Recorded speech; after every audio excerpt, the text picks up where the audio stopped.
go. Good morning, everybody, and welcome to today's Social Security planning session for real estate agents. I'm pleased to introduce Gary Garrison as our instructor for today. And now, for those of you that don't already know Gary, he is a man of many talents. He was a senior level IT consultant for over 20 years before becoming a full-time realtor. And by the way, he is my IT guy. He's fabulous. I'm sure he doesn't like me telling people that, but he's the best I've ever had. He's been in the real estate business for over 12 years now. He's also a wealth manager, which is why he is here doing a Social Security talk today. And he helps individuals and businesses prepare for a more financial secure future. He's always been driven to learn, to be better, and he's always been grateful for the opportunity to help others, which is why he is here today. And we're so lucky to have him. So with the right help, guys, and believe me, I've learned a lot from Gary, both in regular real estate stuff and the financial planning. He will help you build a secure and strong financial future. He understands real estate agents. He understands what we do, and which makes him even more valuable to us. So Gary, take it away. Yeah, thank you very much, Cindy, for that. I really appreciate it. And welcome everybody to the Social Security puzzle this morning. You know, as Cindy mentioned, I've done quite a few things. Really something that I'm passionate about is financial security. As a real estate professional myself, I've certainly dealt with and continue to deal with ups and downs of the business, lots of different factors outside of our control. And I want to be able to ensure that my family has a financial security that it needs. And because of that, I know all of us are in that same boat. A lot of small businesses, even medium and larger businesses, are dealing with the same problems. With the pandemic this past year, it became evident that there really is no job security. Most of the industries were affected in one way or another. And I think because of that, it's more important today than ever to take a proactive approach at really securing things for yourself and your family in ways that benefit you and are unique to you. As Cindy mentioned, I love to learn. I love to help others. My goals are always to find better ways to help folks eliminate money worries, protect against the unexpected for both their pre-retirement, retirement goals, rebuild and grow their retirement money, be able to retire and maintain a desired lifestyle, and leave a legacy to be proud of. In the end, for a better life. It's no secret that, in order to truly be happy, you have to have some form of financial security. That's one of the reasons why this is so important. Inconsistency and loss of income is devastating. Being hit by surprise, illness or injuries, not just the cost of those, but the loss of income as a result, and certainly impact on loved ones in the event of an unexpected passing. Again, like we've seen way too often since the pandemic started. For those of us in sales industries, commission-based income is especially vulnerable to changes in market conditions, policies, and individuals' health. Outliving retirement income is the #1 fear that, based on all of the surveys and studies that are conducted out there, which is why we need to do what we can now to protect ourselves, because we know Social Security, which many people are looking to rely on, sadly are finding out that it won't be sufficient for them to live on. And this is probably a bit of a spoiler alert if you weren't already aware, but Social Security income can be taxable. Your earned income, net profits can affect how much of it is taxable, but Social Security income is something that is not protected. So I just need to be aware that up to 85%, we'll talk about that a little bit later.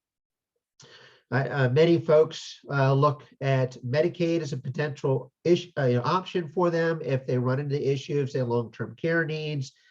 Unfortunately, it does have requirements regarding income and wealth, and if you exceed those, and they will require spending down of your savings and perhaps disposition or disbursement, selling of your assets in order to meet those requirements before Medicaid will even step in. And then when it's done, what does that leave for the survivors? Tax deferral programs initially sold as a great idea. Unfortunately, people realizing that in the end, it just reduces the amount of available income they can have because it's still taxable. And if taxes are higher when they're older and they've lost all of their tax deductions because the kids have moved out of the house, et cetera, et cetera, et cetera, that money's not going to go as far as they thought it would. And so proper planning is the only way to protect yourself, and that's been proven over and over. So those are the top reasons why this is really important. So just some quick disclosures. Seek competent accounting, tax, and legal counsel for your specific needs. Keep in mind that any, excuse me, any investments that you make carry some sort of a risk and may have some limitations or restrictions. So just make sure you always read the fine print, know what you're getting into, and know that everybody's situation is unique and personal to them. So I can't, I can't cover in a limited presentation like this everybody's specific needs. So just know this is really for general informational purposes. And there's a lot of information to cover. I know there was a question about the windfall program. There's just way too much to cover. And I know we all have sort of ADHD and we have our own businesses to run. So I specifically try to keep this, 30 to 45 minutes. So it's not too much of a burden on folks. If you certainly have any additional information you would like or need, I'm easily available. So with that said, today we're going to focus on Social Security, which is just one pivotal piece in your overall financial plan. And as you can see here, it's a very important piece. As I had mentioned just a minute ago, many folks are looking at Social Security as a primary source of income, a monthly income for them. And sadly, they're going to find that that's not the case. It will be some income, and we'll talk a little bit about that shortly, but you're going to need to do more in order to make sure that you can maintain a good lifestyle and that you're able to protect yourself and your family in the event you do require long-term care or home care or some of these other issues that folks run into. So some of the most asked questions that I get are, will it be there for me when I need to retire? I've even had a lot of folks say, I'm not even looking at Social Security at this point because I can't see it being there for me when I need it. So I'm going to do everything else I can, which isn't a bad strategy, but actually they can be shooting themselves in the foot. And how do I maximize my benefits? So the short answer for these questions are yes, it will be there for you. At least that's, for the foreseeable future. Sorry, changing of the seasons bothers my throat. Right now, the latest reports indicate that, come 2033, it will still be there, but they will have lost enough resources that the benefits will need to be reduced to 75%. So something to keep in mind. And again, why planning is going to be so key. 2033 is just just over 11 years now since we're practically in 2022 away from us, and it takes time. So just know that it will be there, but certainly my goal and a goal of your financial professional should be to help make sure that your benefits are maximized so that when you are ready for it, it'll be there for you. So what will I cover? I'll go over Social Security basics and some of the changes. There's been some change information released just in the last week or so. That'll be important. When and how to claim. Very few people truly know where to go, what to do to find some information. So we'll go over that. We'll talk about Social Security and taxes. And you really can't talk about Social Security without covering at least some of Medicare, and you'll see why in a couple minutes. So I did go ahead and tack that on. I know it may add a few more minutes, but that also has been something that's been in the news that I think is really pivotal for financial planning going forward. So just real quick quiz, you guys can use the chat box. When was Social Security established? Anybody have thoughts on this?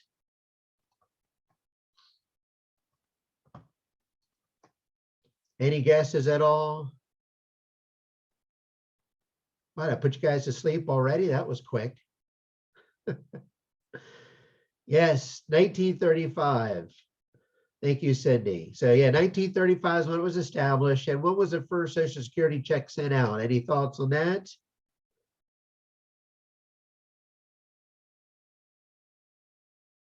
It was sent out in 1937 for a whopping 17 cents. So it's crazy. Now, given that this was started back in 1935, what was the full retirement age at that time? Any thoughts?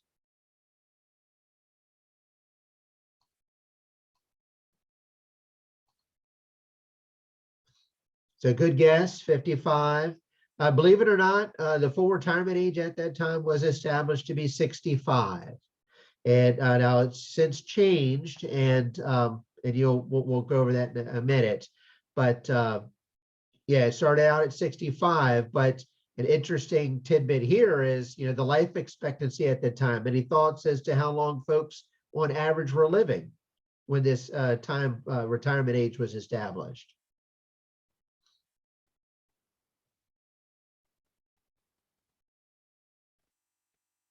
Yeah, definitely shorter. So believe it or not, the life expectancy at the time was 60.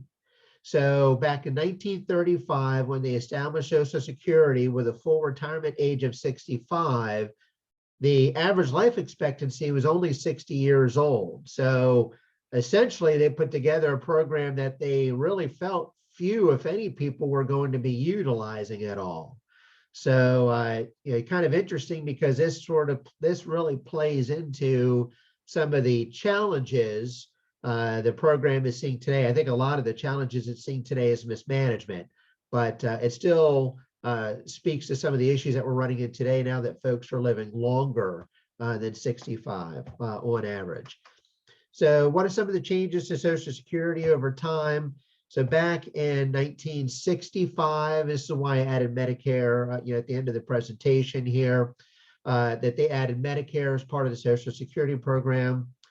In 1975, they added the ability for cost of living adjustments to be made to the Social Security benefit. And then in 1983, they added the gradual increase in retirement age. So the retirement age initially was 65, and there's a number of year periods in there where it kind of gradually grows. But for most folks born after 1960, their retirement age is full retirement age is 67, and we'll talk about what a full retirement age is shortly. And in 2015, they discontinued basically two programs, file and suspend, as well as restricted application. So the file and suspend was an ability for the primary earner, Social Security earner, to be able to file for Social Security. Now, there are some other say family members, spouse, children, depending on situations, that could also be receiving Social Security benefits. And then the primary earner could suspend their benefits, but they could still continue to receive theirs. So that was suspended. So the primary earner still has to be receiving their benefits. As soon as they suspend it, because suspension is still allowed, then all of the benefits are suspended. So nobody receives them. And then restricted applications, we'll talk about that more in a minute as well. But restricted applications would allow, say, a spouse to be able to choose between their earned Social Security income as opposed, or their spouse's Social Security income, and there could be strategy as to when you do that. So that was changed. Folks born after January 1st, 1954, no longer have that option. Folks born before still do, and then we'll talk about that briefly in a minute.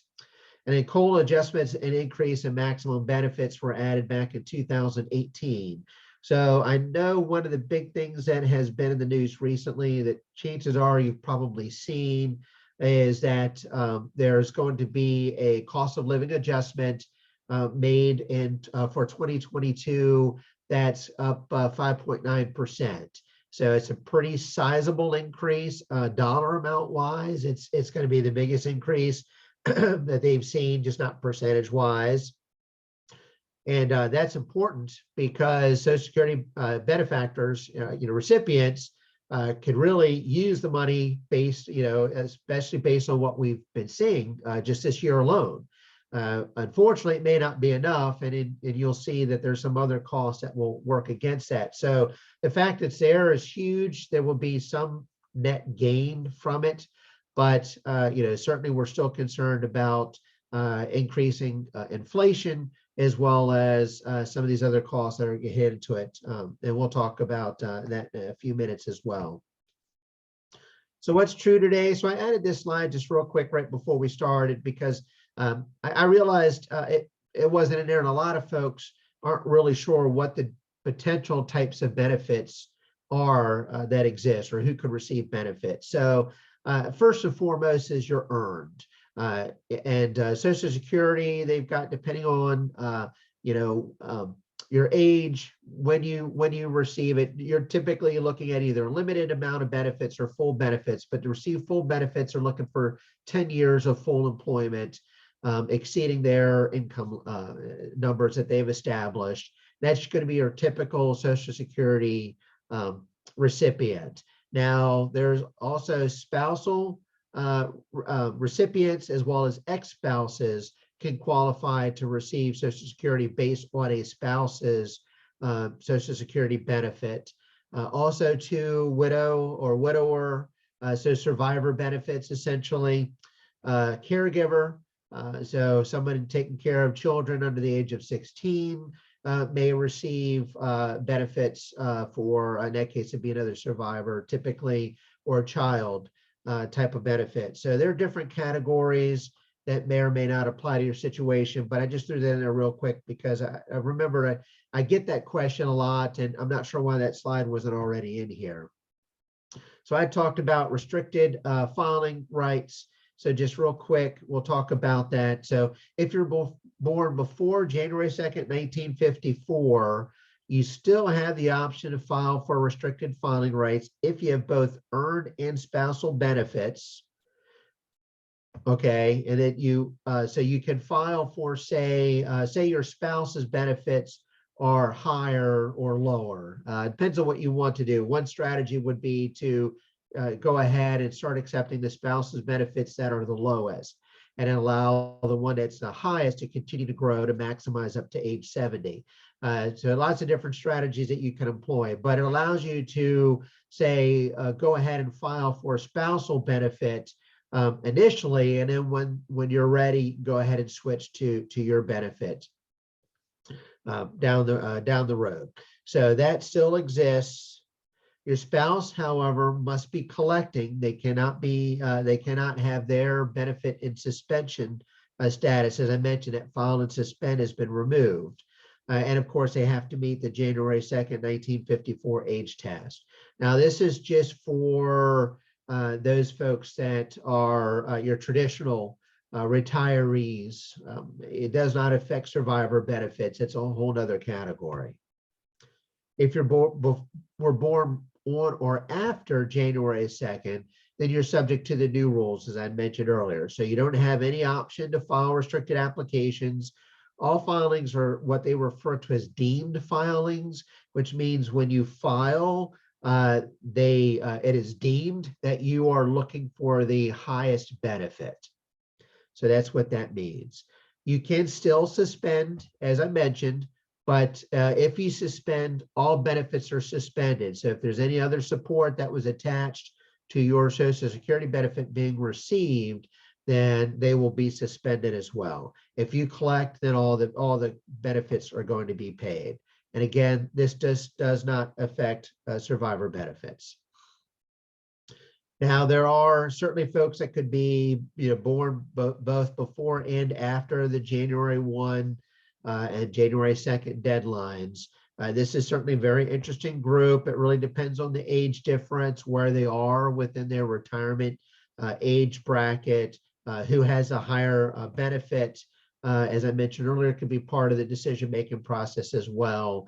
So this is a great example of how complicated things can become, which is why it's good if you find yourself or you know someone in that situation prior to them taking their Social Security, as they're planning when to take it, be a good time to sit down and work through the different scenarios so they can pick the best strategy for them. So when and how to claim is a very personal decision for everybody. Everybody's needs are different. When it comes to Social Security, essentially what you're looking at is your primary insurance amount. This is the basis of most Social Security benefits. It's derived from your lifetime earnings record. And it's a benefit that a person would receive if they begin to elect receiving benefits at full retirement age. So you can actually now go to Social Security Administration's website. I've got the link down on the bottom. And you could create an account. It's actually a really nice service. They still have good technical support or customer support if you need it, but they would love to go paperless. So for folks, older folks, they're still doing the paper option, but for most people, they're trying to convert them to electronic. And they've set up this secure website. So you can go online and you can get all kinds of information from the SSA.gov website. Lots of different questions they've got available, a tremendous resource for you. And then with your account, you can go in and you can get a good look at what your full retirement benefit could look like, and then what it would look like if you started to take it a little early or if you started to wait a little bit longer. Some considerations with regards to when to start collecting Social Security include, whether or not you plan to continue to work, after age 62, which is the earliest, you could start collecting your Social Security benefit. So between 62 and say, if you happen to be 65, 66, 67, we still be planning to work during that time period. How about your health? Do you think you'll be healthy enough to continue to work during that time period as well? Are you married? Were you previously married? Those are all considerations that must be made as part of your Social Security planning. So I'd mentioned early as an option or waiting. So we'll talk about early versus late here just real quick. And so you'll see here just from this chart, the headline up there, 76% difference. And this assumes a paltry 2.6 inflation estimate. As you can see, we're at the 5.9 this year with a 0.3% COLA. So the numbers will vary, but you'll notice that if you take it as early as age 62, Social Security Administration reduces your benefit. And they do that quite simply because for them, it's a numbers game. So they have X amount of dollars that they anticipate or they've calculated would be part of your anticipated benefit based on your average lifespan. So if you take it earlier, then they fully expect that they have to write more checks. So the checks will need to be smaller. If you start taking it later, well, then they expect that they'll be writing fewer checks. And so those checks will be bigger. And so it's just mathematical for Social Security Administration. For you, it's important to know that once you start taking that benefit, assuming no suspension, that's where the number stays. So if you start receiving it at 62, you'll see there's a 25% reduction based on this was a $2,000 full retirement benefit. They'll be receiving $1,500 a month for the rest of their life. If they wait until their full retirement age of age 66 in this example, they'd be receiving $2,000 a month. And if they waited until age 70 to begin receiving their full retirement benefit, well, then you'll see that it goes up another 32% to $2,640 a month. So there's a number of different things that goes into when to take, how to take, why to take, all that good stuff. And you can see why. It can have a big impact. How much you receive could have a big impact, especially considering, erosion. Typically cost of living, inflation, taxes, things like that can erode it. So folks have to be very careful about what else they have going on in addition to their Social Security to help with good, smart planning. All right, as soon as I get this slide to progress. There we go. So survivor concerns. Inflation, cost of living, these are things I just mentioned. Medicare premiums, we'll talk about Medicare a little bit later, but again, Medicare was added as part of the Social Security program, right?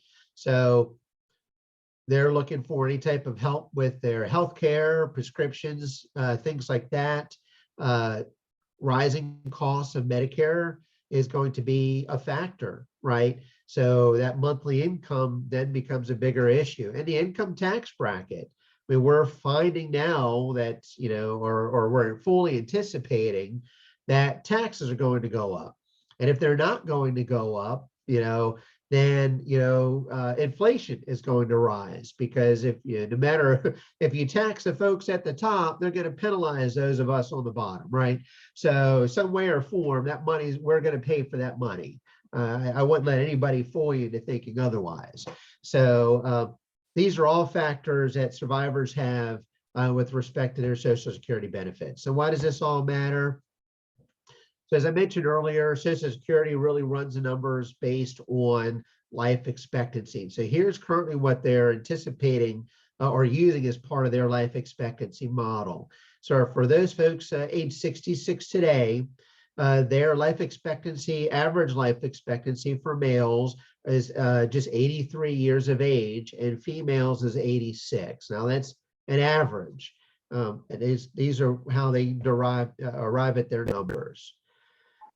Now, a male healthy at age 65 today still has a 50% chance of living beyond the age of 88 and a 25% chance of living beyond the age of 94. So you can see some of these become really big issues if you're looking at potentially 30 plus years of Social Security benefits, right? A healthy female has a 50% chance of living beyond age 90 and a 25% chance of living beyond age 96. Now, interestingly enough, a couple, both healthy at age 65, has a 50% chance of living beyond 94 and a 25% chance of living beyond 99. That's a lot of years. I'm not sure when all of you are planning to retire, but you know, some folks are delaying retirement because they're healthy and they enjoy working, even if it's just part-time. But you know, if you're taking retirement at age 65, you're looking at 30, 35 years plus potentially that your retirement income has to be there for you. And there's a lot of opportunities in there for you to have to weather, including injury, sickness, etc. All right, so working while collecting. So 2021 earned income limits. As I mentioned before, there's the potential there for tax. So you've got for your earned income limits for Social Security, they will reduce, and that's kind of where this 25% or so comes in, is they will actually reduce your benefit for each dollar you go that you earn above a certain amount, right? So reduce to $1 for every $2 above 18,960. So if you're still earning, I mentioned whether or not you're still working between the age of 62 and your full retirement age, you can see that that will have an impact on your benefits. So you can still receive Social Security and still earn an income, but every dollar or every $2 above this 18,960 that you earn, they will reduce the Social Security benefit by $1. Now, from your full retirement age year up until your full retirement birthday month, and this could be pivotal for a lot of folks that say born in December, right? Then for every $3 above this $50,520, they'll reduce the Social Security benefit $1. but then once you hit your retirement month until after your full retirement age, there's no reduction. So you'll see that you can still earn income while receiving Social Security benefits, but depending on how much you earn and where that money comes from, chances are, you might likely see your Social Security benefit reduced up until the point that you hit full retirement age.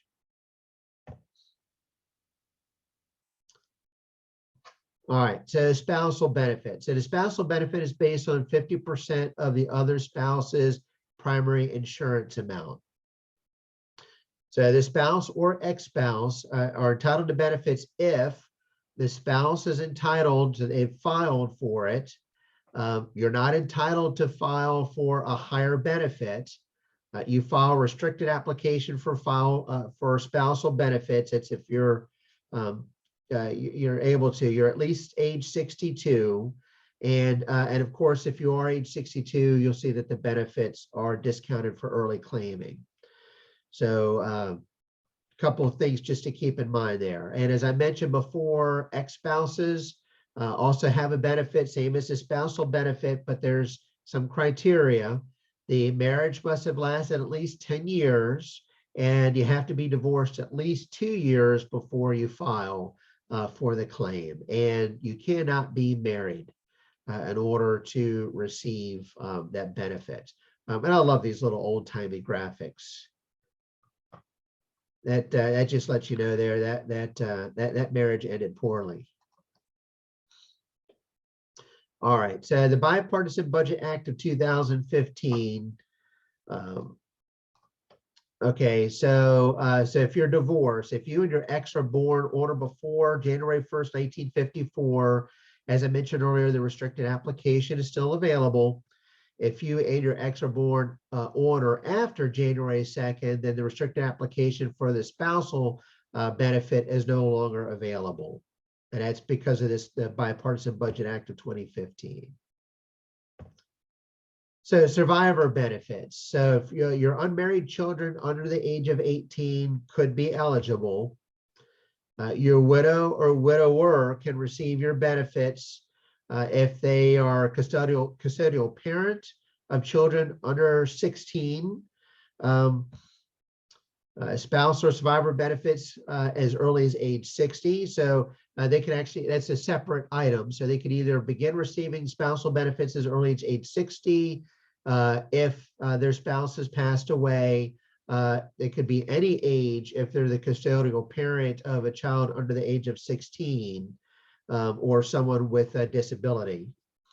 If you're collecting, the survivor spouse gets the larger of the benefit. So if they have their own earned benefit, they'll receive essentially what's equivalent of the largest benefit. They'll have to forfeit the smaller. They won't be able to receive both.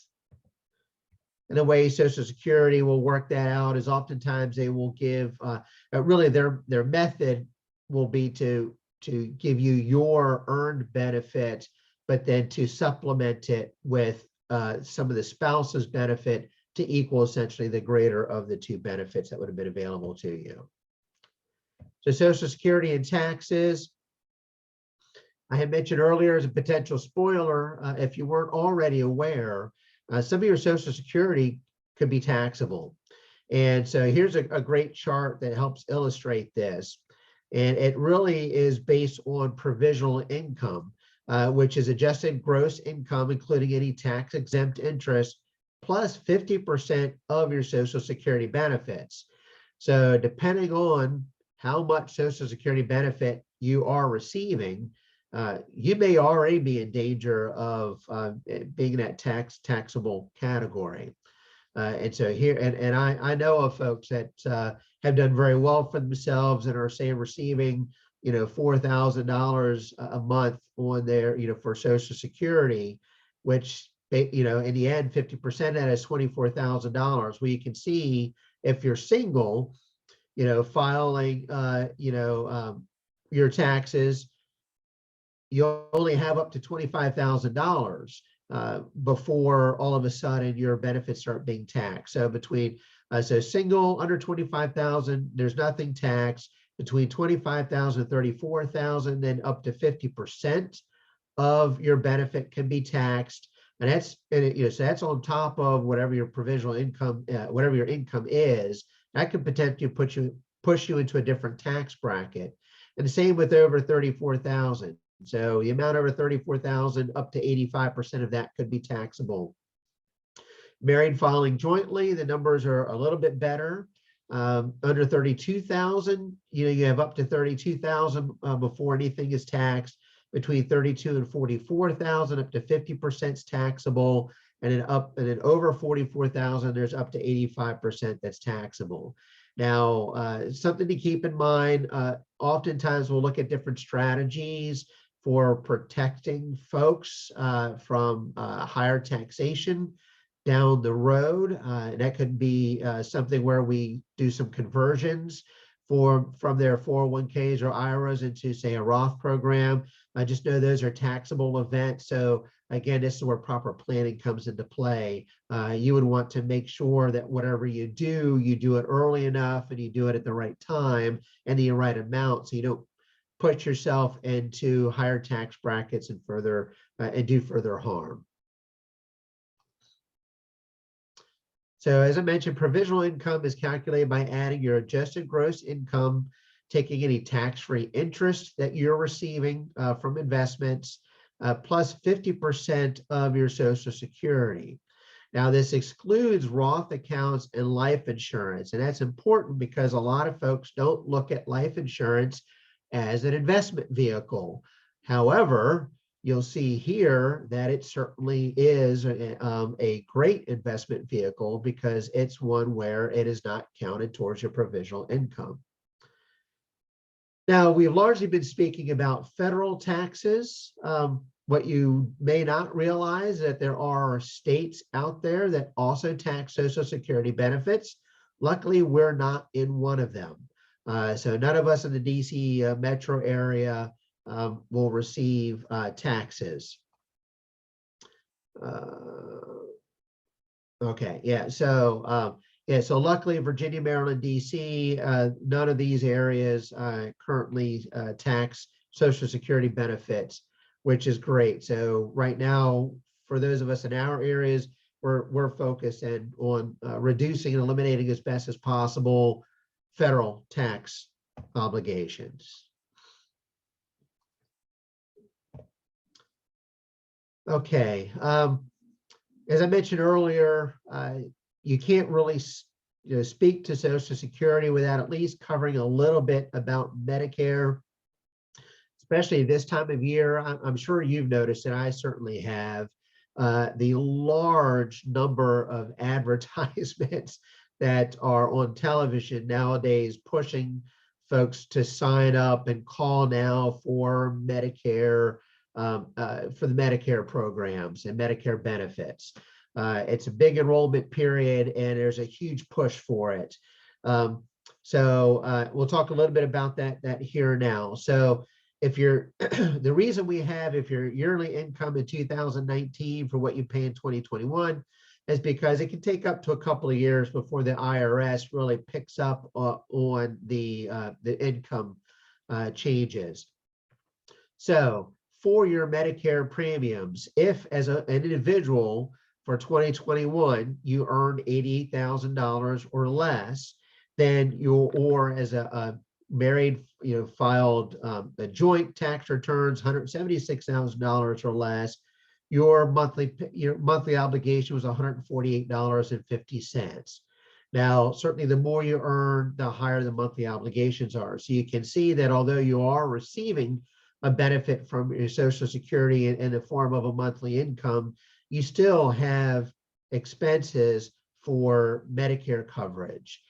So you have to be aware of that. And it's really important because you'll see here, I've got my little chat window over it, that one of the big things that was announced this past, just in the last few days or week, of course, are the adjustments for 2022. So those are in red.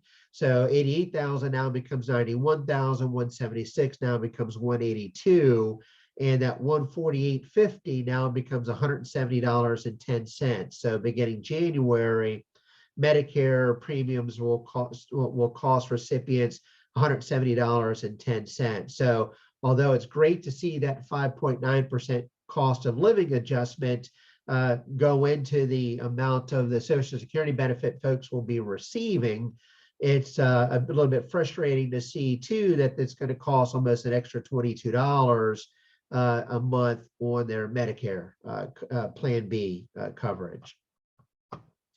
So great chart for this. And just for those that aren't familiar with the Medicare process, you can actually, if you actually are automatically enrolled if you sign up to receive your Social Security benefits, at your retirement age. They'll go ahead and automatically enroll you in Parts A and B. If you are delaying, if you're not receiving your Social Security benefit right away, but you want to, at your full retirement age, start receiving your Medicare benefits, and you can apply manually before the age of 65. So enrollment periods for Part B, 7-month period between the ages of 64 and 9 months and 65 and 3 months.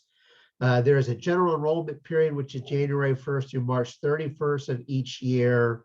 And then there's also a special enrollment period anytime while covered by a current employer's plan or within 8 months of separation. It would be that special enrollment period. So we've talked about quite a bit. The main focus has been Social Security, and as you can see here, as part of your retirement landscape, Social Security and Medicare tied together, that's both an income and an expense. But all of these things are, make up your retirement income, which in the end is what we're really most concerned about. Now, we are concerned about your pre-retirement quality of life as well, but that plays into your retirement life. Many people believe that their most valuable asset is their home. Interestingly, the average home value, and of course it varies depending on where you live, in the United States is around $362,700. Well, the Social Security benefit over your average lifetime, this is assuming a $2,000 monthly Social Security benefit at the full retirement age and an average life expectancy, you're looking at $854,000. So clearly, our Social Security benefit is way too valuable for us to ignore or to take lightly. I know there are some folks that are focused on doing what they can in the event Social Security is not around, and that's great. I think that's the right strategy to go with. But you want to make sure that whatever moves you do make don't hurt your Social Security benefit, assuming it will be around. And let's see, here's a question here that says running out of money in 2033. Is that true? Okay, yes. And yeah, thanks, Natalie. And yes, and that kind of ties into this and something I had mentioned earlier.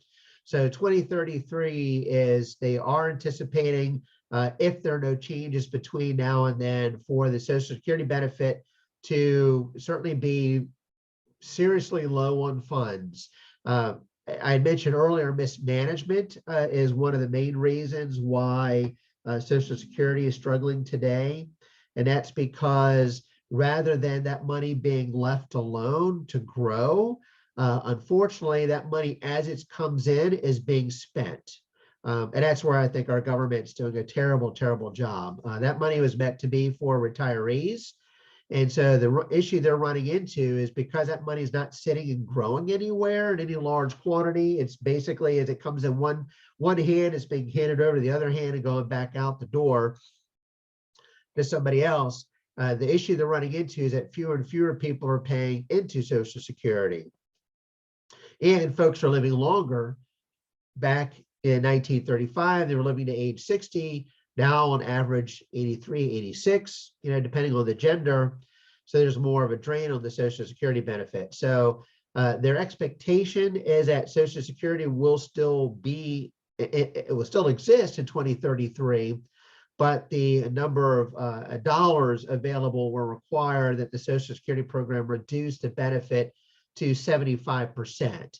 So if you were making or receiving $2,000 a month Social Security, if they do not change things between now and then, it's quite possible that your benefit would be reduced to say $1,500 a month or more, depending on how things play out in 2033. Now, it should still be there. You should still receive your Social Security benefit, but it could be much lower of a benefit than what is currently being predicted or shown on the Social Security Administration's website.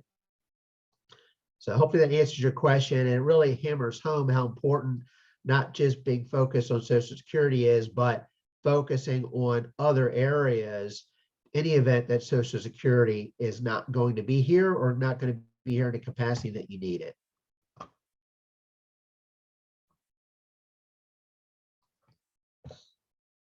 All right, so retirement income sources, as I mentioned before, Social Security is just a key part of your overall financial plan, your retirement plan.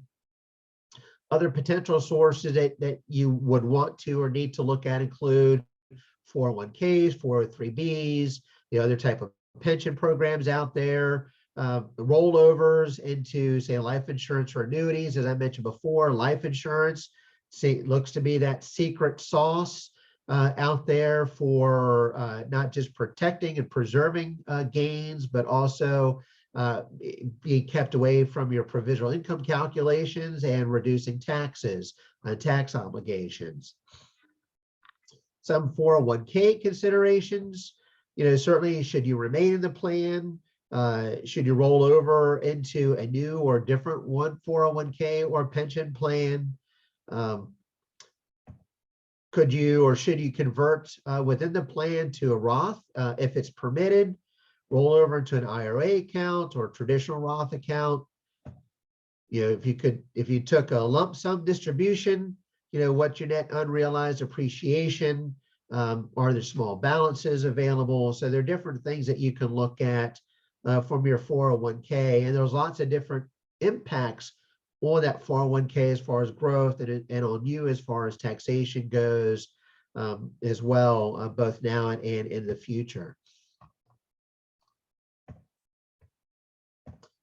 Pension considerations, check for lump sum alternatives, some sort of a blend of pension and cash would be great. Create liquidity and diversification where you can.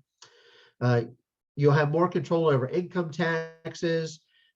Could be a potential replacement. Well, Social Security could be a potential replacement for your pension. You certainly QLAC for longevity protection. These are your longevity annuity contracts, qualified longevity annuity contracts, which are basically annuities where you take a qualified program, qualified dollars, and roll it into an annuity. They provide long-term protection, and it's an insurance product, believe it or not. And they're a great option or alternative for some of these other programs is for protecting your retirement benefits, adding additional benefits and protections as well. Now, qualified, if you hear qualified and non-qualified, that simply means whether or not it's taxable. So if it's qualified, it means it's qualified to be taxed. So whatever your gains are and potentially any withdrawals could be potentially taxable. So your tax deferred programs are qualified.